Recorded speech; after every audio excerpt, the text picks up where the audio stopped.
మాకు BJP BRS nothing doing అవన్నీ. కాంగ్రెస్కు ముందర నుండి కాంగ్రెస్కే చేసినాం, కాంగ్రెస్కే చేస్తాం. కాంగ్రెస్ గవర్నమెంట్ అనేది పరిపాలన అంత బాగలేదండి.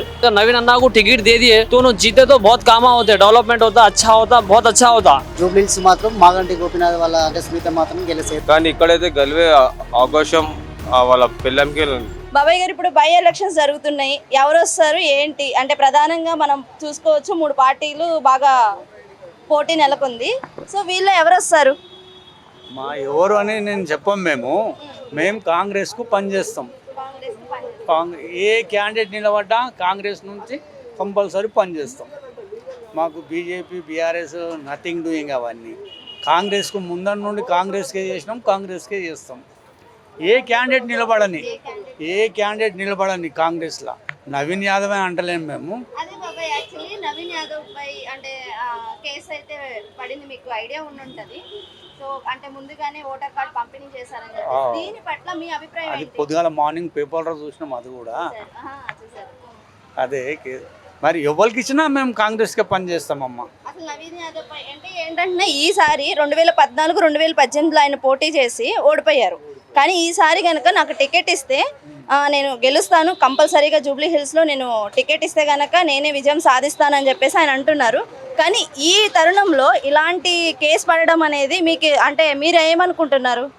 నేను ఇప్పుడే చెప్పినానమ్మా, నేను ఎవరి పేరు చెప్తలేము. మేము కాంగ్రెస్ నుంచి ఏ క్యాండిడేట్ నిలబడ్డా మేము ఓటేస్తాం, అంతేగాని ఈ క్యాండిడేట్ నిలబడితే గెలుస్తాడు, ఆ క్యాండిడేట్ నిలబడితే గెలుస్తాడని మేము అవి చెప్తలేము. మేము ఎవరని నిలబడని, నవీన్ యాదవ్ నిలబడని, సిఎల్ రెడ్డి నిలబడని, బొంతు రామ్మోహన్ నిలబడని, ఎవరని నిలబడని కాంగ్రెస్కు పనిచేస్తాం. మీరు గట్టిగా కాంగ్రెస్ అని అంటున్నారు కానీ అంటే ఇప్పుడు నేను ఒకటి అడుగుతాను, అంటే నేను పబ్లిక్కే మీరు పబ్లిక్కే.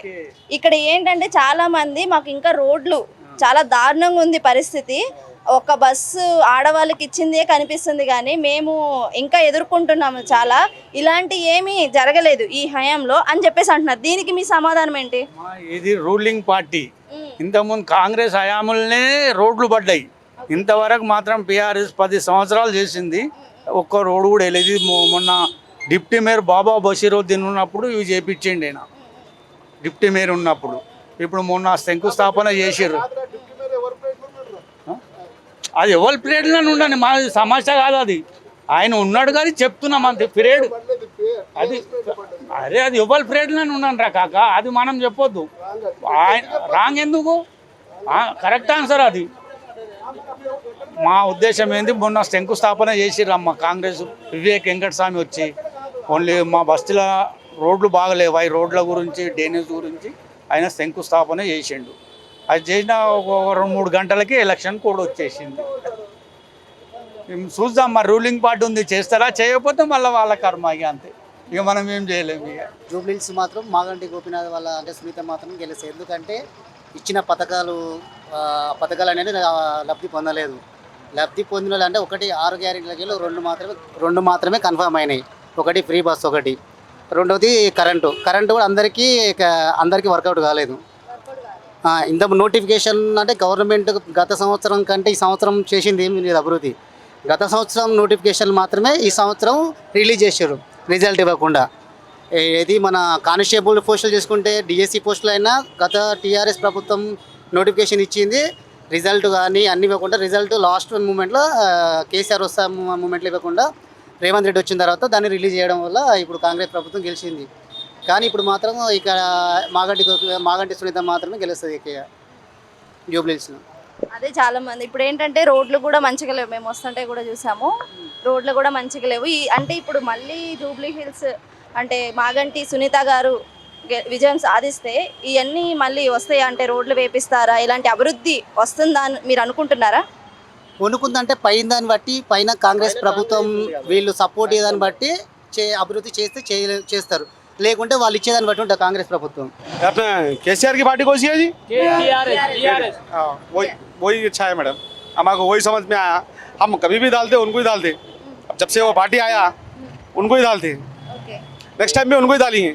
నెక్స్ట్ టైం ఇప్పుడు మాగంటి గోపీనాథ్ గారి భార్య మాగంటి సునీత గారికి టికెట్ ఇచ్చారు, ఆమె హయాంలో జరుగుతుందంటారా? मैडम है सर ओके मैडम आने की एशन मेरे को तो ना कांग्रेस पार्टी अच्छी है। क्यों बोलते हो, नवीन यादव को जो टिकट दिए, बाई चांस अगर नवीन अन्ना को टिकट दे दिए तो उन्होंने जीते तो बहुत काम होते, डेवलपमेंट होता, अच्छा होता, बहुत अच्छा होता। अगर उनको हटके किसी और को टिकट दिए कांग्रेस से तो वेस्ट है। क्यों बोलते हो, कांग्रेस पार्टी अभी रूलिंग में है, इसीलिए नवीन यादव को टिकट दिए तो उन्होंने जीते तो बहुत बेस्ट काम होता, बुरा बंडा जुबली डेवलप होता। సో మనకి జూబ్లీ హిల్స్ బై ఎలక్షన్స్ జరుగుతున్నాయి. ఇప్పుడు ఏంటంటే ప్రధానంగా కాంగ్రెస్, టీఆర్ఎస్, బీజేపీ ఈ పార్టీలు మెయిన్ పోటీ.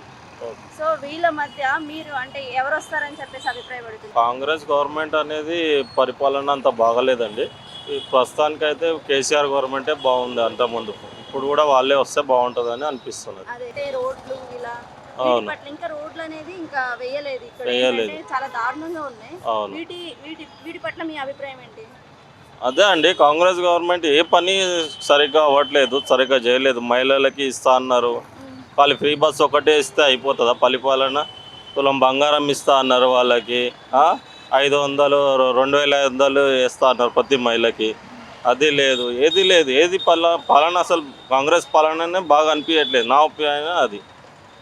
అందుకని టీఆర్ఎస్ వస్తే బాగుంటుంది, బీఆర్ఎస్ వస్తే బాగుంటుందని అనిపిస్తుంది.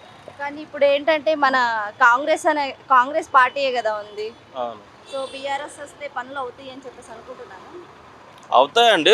ప్రజలలో మార్పు వస్తుంది కదా, మళ్ళీ ఇప్పుడు పాలన తెలుస్తుంది కదా, ప్రజలే నిర్ణయిస్తారు. నేను ఒక్కరిని చెప్పినాను కాదు, ప్రజలే నిర్ణయిస్తారు. అది బీఆర్ఎస్ఏ బాగుంది. ఇదిగోండి మేడం, ఎలక్షన్లు వస్తున్నాయి. ఇప్పుడు మాగంటి గోపీనాథ్ చచ్చిపోయినాడు, అందుకోసం వస్తుంది. అది గోపీనాథ్ వాళ్ళ పిల్లం వస్తే బాగుంటుంది. ఎవరైనా వస్తే మంచి చేయాలి జనాలకి మేడం. ఇప్పుడు చూడదు, మాది కూడా ఏమంటారు, సమాధులు అంటారు కదా. ఇప్పుడు సల్మాన్ హెష్వాజీ ఆయన మాట లేపితే అందరూ కబ్రస్థాన్ కోసం ఎట్లా అట్లా అని చెప్తారు.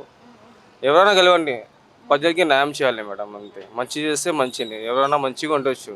కానీ ఇక్కడైతే గెలివే అవకాశం వాళ్ళ పిల్లంకి ఉంది. సో ఇక్కడ ఎలాంటి అభివృద్ధి జరిగితే బాగుంటుందని చెప్పేసి అనుకుంటున్నారు? మీకు ఎలాంటి అభివృద్ధి కావాలి? ఒక టైంలో 10 సంవత్సరం ఇంకా ఎలా ఉంటే మంచిగా ఉండే. ఇప్పుడు 2-3 సంవత్సరంలో ఎట్లా అయిపోయింది చూడండి. ఏమన్నా కాంగ్రెస్ వచ్చింది, మొత్తం ఎట్లా అయిపోయింది. 6 గ్యారంటీ అన్నారు వాళ్ళు బస్ ఫ్రీ ఇచ్చేస్తే అయిపోతుందా మేడం? బస్ ఫ్రీ అయింది, బస్ ఓకే. లేడీస్కి ఫ్రీ, జెంట్స్ మళ్ళీ టికెట్ కొంటాడు, మళ్ళీ జెంట్స్కి కూర్చోడానికి కూడా ఉంటుంది కదా మేడం. అనేది లేడీసే కూర్చుంటున్నారు, అది కూడా తప్పే కదా. అందరికీ ఒక్కో సమాజం చూడాలి. దీనికి ఒక తీరు, దీనికి ఒక తీరు చూస్తే వేస్ట్ మేడం. అది ఇంకా 2500 లేడీస్కి ఇస్తారంటారు, ఇంకా రాలే, ఎప్పుడు వస్తుంది? అది కూడా రాలే కదా మేడం. మళ్ళీ రేషన్ కార్డు అప్పుడు వచ్చింది, మళ్ళీ ఇప్పుడు రేషన్ కార్డు కూడా అవుతుంది, తొందరగా రావాలి కదా. అది కూడా అవుతాయి మంచి కొంతమందికి ఇస్తున్నారు, కొంతమందికి రావట్లేదు. బీఆర్ఎస్ వస్తే బాగుంటుంది మేడం, బీఆర్ఎస్ వస్తేనే బాగుంటుంది. ఎందుకంటే 3 సార్లు హ్యాట్రిక్ కొట్టారు ఆయన. అవునవును. వీళ్ళ పిల్లం కూడా ఇన్షాల్లా ఈయననే కొడతారు 4 సార్లు కూడా.